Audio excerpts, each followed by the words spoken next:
कर्मों का फल। एक बार की बात है, एक पहाड़ पर एक कुटिया थी और उस कुटिया पर एक गुरु और उसका शिष्य रहा करते थे। और उस गुरु को बहुत ही सिद्धियां प्राप्त थी और उनकी सिद्धि हर जगह प्रसिद्ध थी।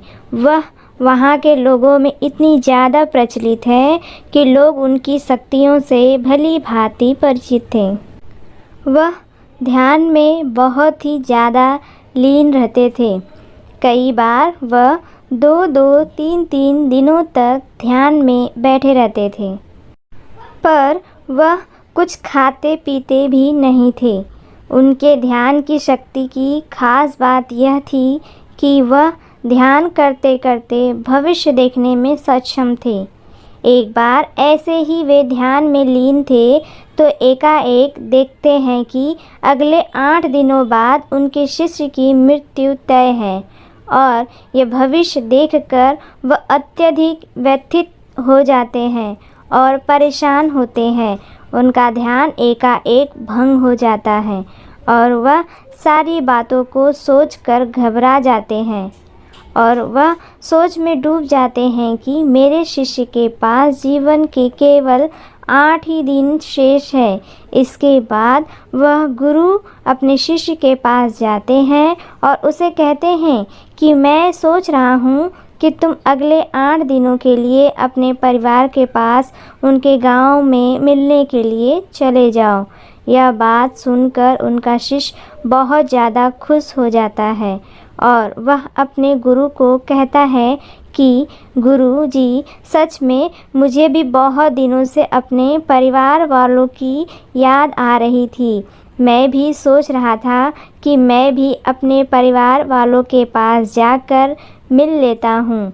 और वह अपने गुरु से आज्ञा लेते हुए पहाड़ी से नीचे की ओर चलना शुरू कर देता है। लेकिन वह इस बात पर ध्यान नहीं देता कि उसके गुरु की आंखों में आंसू आए हुए होते हैं। वह चलते चलते पहाड़ से जैसे ही नीचे एक समुद्र के पास पहुंचता है तो देखता है कि एक रेत के टीले के पास चींटियों का घर था और उस घर में बहुत सारी चींटियां बाहर की तरफ आ रहे थे और बहुत सारी चींटियां अंदर की तरफ जा रहे थे। चींटियां आपस में बार बार टकराकर अपनी दिशा को खो देती थीं और उसके बाद फिर से इधर उधर चलना शुरू कर देती थी। यह देखकर उस शिष्य को बहुत ज़्यादा आनंद आ रहा था, लेकिन वह एकाएक देखता है कि समुद्र की लहरें बहुत तेज़ी से उफान खा रही थी और शिष्य को समझ आ जाता है कि कुछ ही पलों के अंदर यह सारा पानी चींटियों के घर में घुसकर उनका घर को तोड़ देगा और इसकी वजह से बहुत सारी चींटियों की जान चली जाएगी।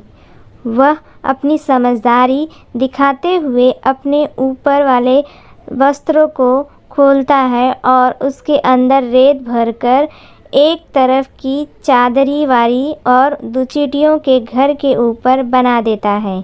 4 दीवारी इस तरह से बनाता है कि समुद्र से आने वाला पानी उनके घर तक ना पहुंच सके। साथ ही साथ वह अपनी समझदारी दिखाते हुए एक तरफ की नाली बनाता है, जिसकी वजह से वह समुद्र की तरफ से जाने वाला पानी उस नाली में बहकर दोबारा समुद्र में जा सकता है। इस समझदारी की वजह से बहुत सारी चींटियों की जान बचा लेता है और आने वाली एक नाव में बैठकर अपने घर की ओर समुद्र पार करके निकल जाता है।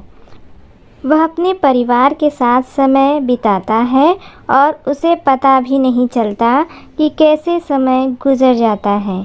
वह अपना सामान बांधकर सोचता है कि अगले दिन मैं अपने गुरु के पास वापस चला जाऊंगा।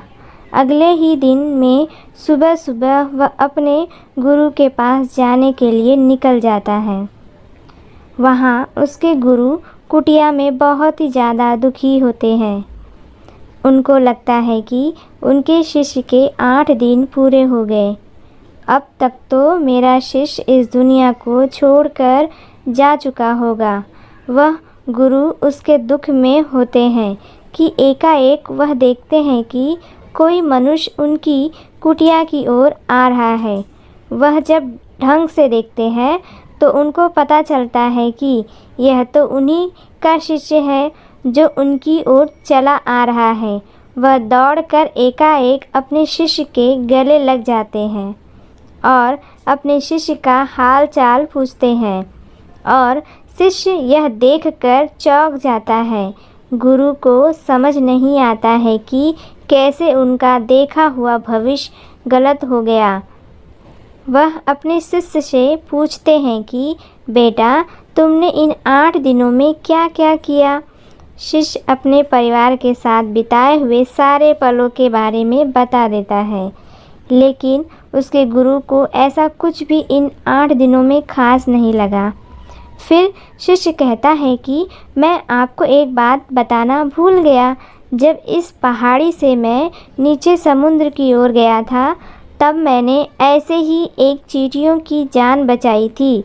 उसके बाद गुरु समझ जाते हैं कि उसके कर्मों की वजह से ही वह शिष्य बच पाया था और गुरु एकाएक कहते हैं कि कर्म ज़रूरी लौट कर आते ही हैं।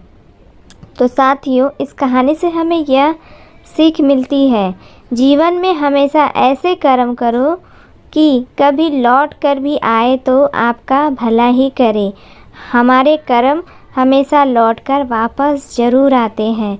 तो हमेशा ध्यान रखें, किसी का भी बुरा ना सोचो, ना ही किसी का बुरा करें। सबका भला सोचें और यदि कोई बुरा भी करता है तो उसको भगवान के भरोसे से छोड़ दें, क्योंकि भगवान कभी ना कभी एक दिन सबका कर्म ज़रूर लौटा आते हैं। तो दोस्तों, आपको ये कहानी कैसी लगी कमेंट बॉक्स में कमेंट करके ज़रूर बताइए। वीडियो देखने के लिए धन्यवाद।